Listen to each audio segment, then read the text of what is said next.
Dream Team? It's your boy D Neal back with another reaction video, guys. Here we are with Australia's deadliest soldier, the Killer Commando. Before we dive in, make sure y'all subscribe, ring notification bell, get a video a thumbs up. Let's do it. What I think of as violence has changed throughout my life. When people talk about a sport being violent, I can't even associate the word with violence. People might say, you know, fighting in a cage, mixed martial arts is violent. People are punching each other, kicking each other, choking each other. There's a referee there. It's not violent at all. I think when your head's removed from your body, I think when people stab you, people shoot you, your body comes apart, you get blown up. Yeah, that's violent. You kill children because they go to school. I think that's violent. That's about as violent as you can get. I got to agree with the man. It don't get no more violent than that, for sure. Violence has always been part of my life. Oh my God. I've been in street fights, lost friends to gang violence, and family to war. As a nation, violence is justified, demonized, and glorified. I want to explore violence, but to do so, I need to understand our relationship to it.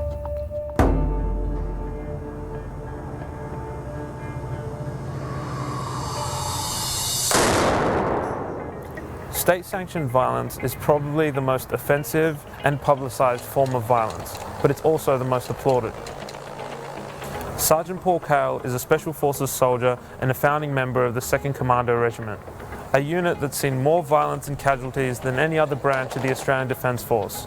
In 2013, Paul made headlines when he stormed an enemy compound and strangled a Taliban leader. Since then, Paul has developed an instinctive model for close-quarter combat that he teaches to elite special forces around the world. Paul's built a career on state-sanctioned violence, so we're going to unpack what that feels like. Hey man, good to meet you. Yeah, same. Honored to meet you. What are you guys doing here? The idea is to use combat sports, so it's a related fitness to combat, but it's not combat. I can use techniques and skills like understanding balance and control of my body, which relates to combat, but in a sporting context. The body doesn't identify one stress from another. So I've got to learn how to put the body under stress and how to put soldiers under stress. I would have thought that because the violence isn't in itself real, it's kind of simulated, that you'd have to almost overdo that kind of... It's the opposite. Because what will happen is I'll just overwhelm you with violence. If you're overwhelmed, you won't do anything. You'll just become... scared. Prey. You'll have a fear for violence. I don't want you to have a fear. If you're overwhelmed, you won't do anything. You'll just become prey. Okay. Fear for violence. I want you to thrive in violence. I want you to treat it as if it's ordinary. Oh, wow. Everything in my mind is about what's happening. What is he going to do? All right, I'm going to choke out the presenter now. Want to be the first time? Won't be the last. All right, come on in, mate. Just jump down on your knees. Yeah.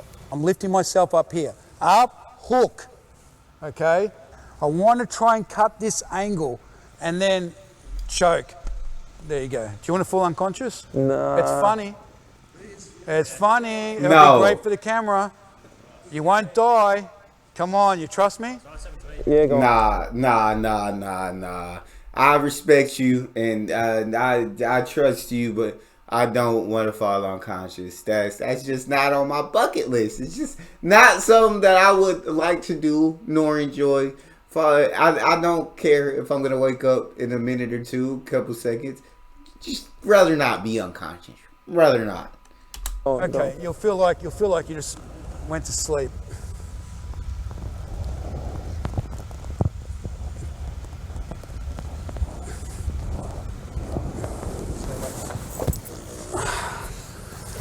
Oh, I love strangling people.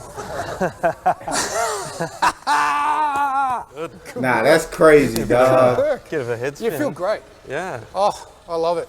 Feels like you've had a sleep for like a month. a while. Yeah. You kind of go, wow, that was fantastic. Nah, I'm not buying it. I ain't We're buying gonna it. do some you feel close me? quarter battle. So we'll move around this space tactically.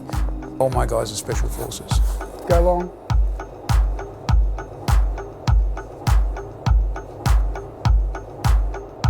Okay, push right. Covering. Moving. Steady, grip the same, grip down. Could you tell me a bit about your childhood, growing up in a neighbourhood right near mine in Cranbourne? What was that like? It was terrible. My family was not well to do. That wasn't a problem for me, but that led to a lot of being picked on with not understanding why, dealing with a lot of bullies targeting me each day at school. And I look forward to, I guess, not being there, which is the reason I joined the army. I knew that it would extract me straight out of Cranbourne and I would end up somewhere else. As I went through school, I was never good at running, so I thought I better learn how to fight because they keep catching me. So I took up... I was never good at running, so I thought I better learn how to fight because they keep catching me. I love martial that. arts.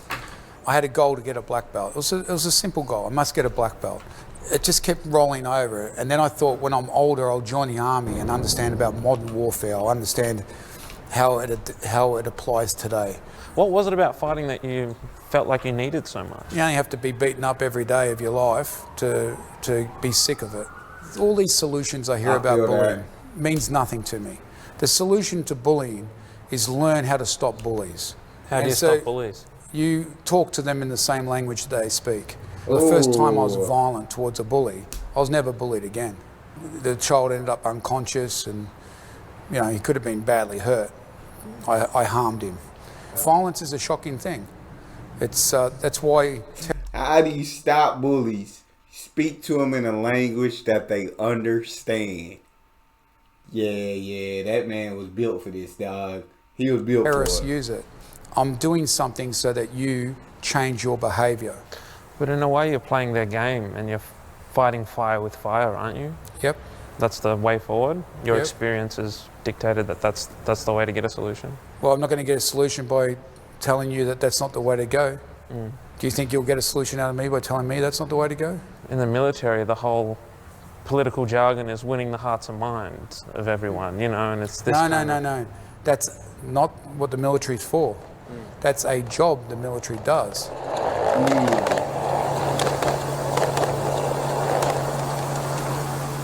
Could you tell us about a time you had to make a really sharp judgment call?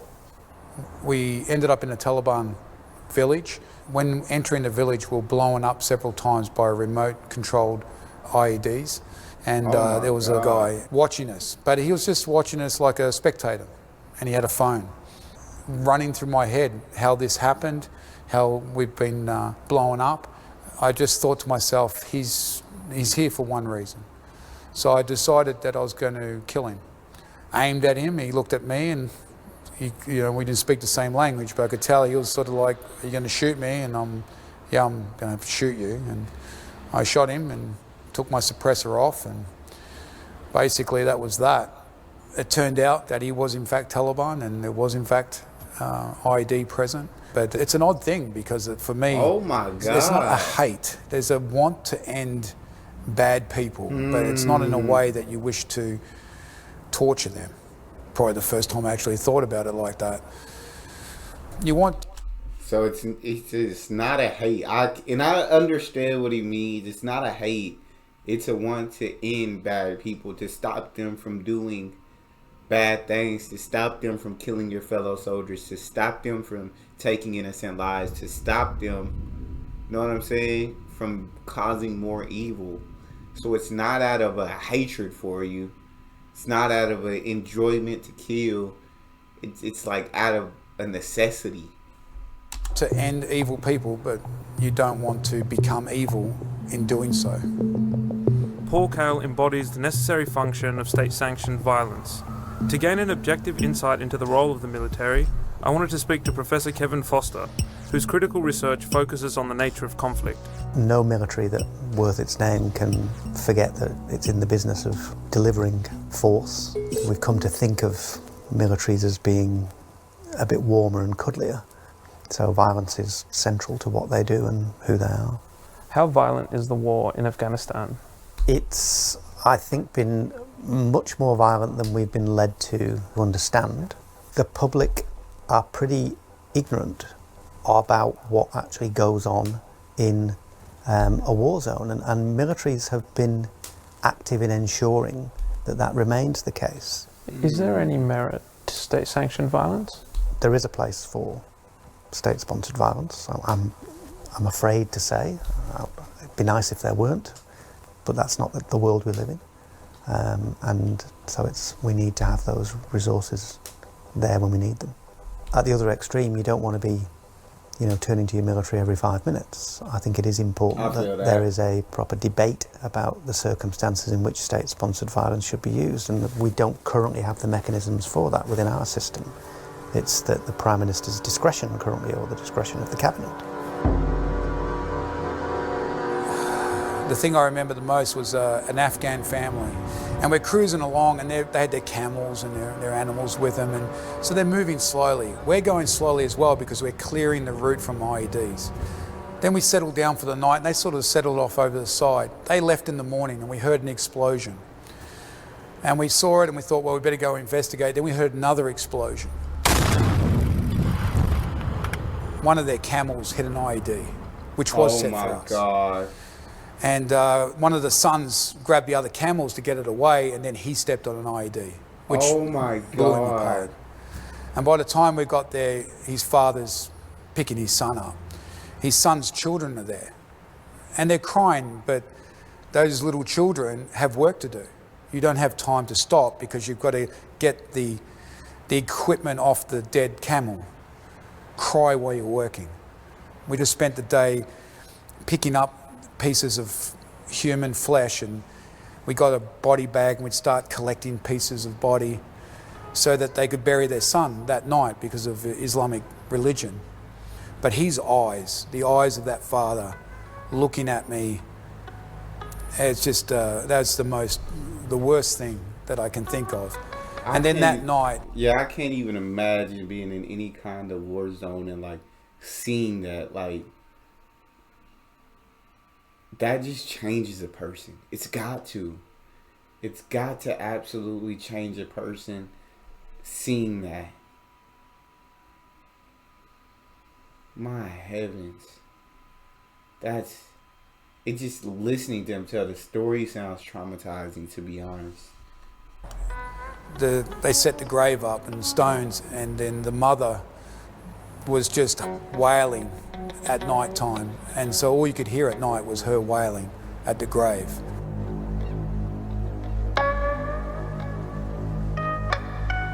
Wow.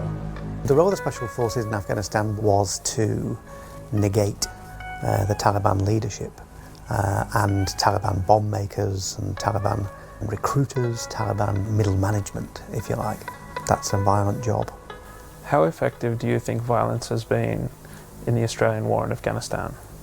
I don't think it's been effective at all. In 2013, 2014, as more and more of the country was taken back by or came under the sway of the Taliban again, you really basically had a ring around Kabul, and beyond that, it's manifestly unsafe. The Taliban might have lost lots of battles, but they appear to be on the brink of, well, not necessarily as victors, but certainly having got considerably more than we got out of it.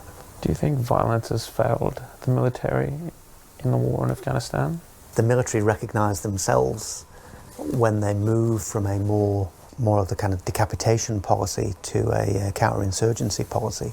The fact that they were able to recognise that they needed to move beyond shooting and bombing to a much more genuine engagement with the people and their leaders, and a much more genuine engagement with the culture, was a very healthy sign. There's a place for violence, and there's a place where you actually need other tools of persuasion.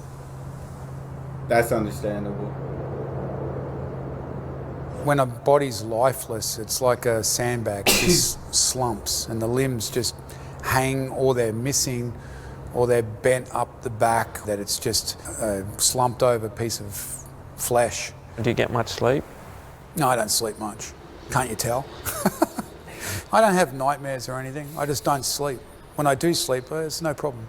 It's good, but yeah, you need some medication to help knock you out sometimes. But I'm busy, so I don't like being sort of too knocked out. So sometimes I just get 3 or 4 hours sleep and off I go. We all lose a piece of ourselves over there, but you mend that, and the end product can probably be better than what you started with.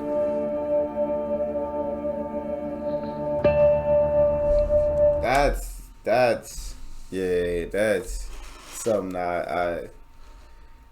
I truly respect all those who serve, man, because the sacrifices that they make and the situations that they put themselves in is just absolutely scary.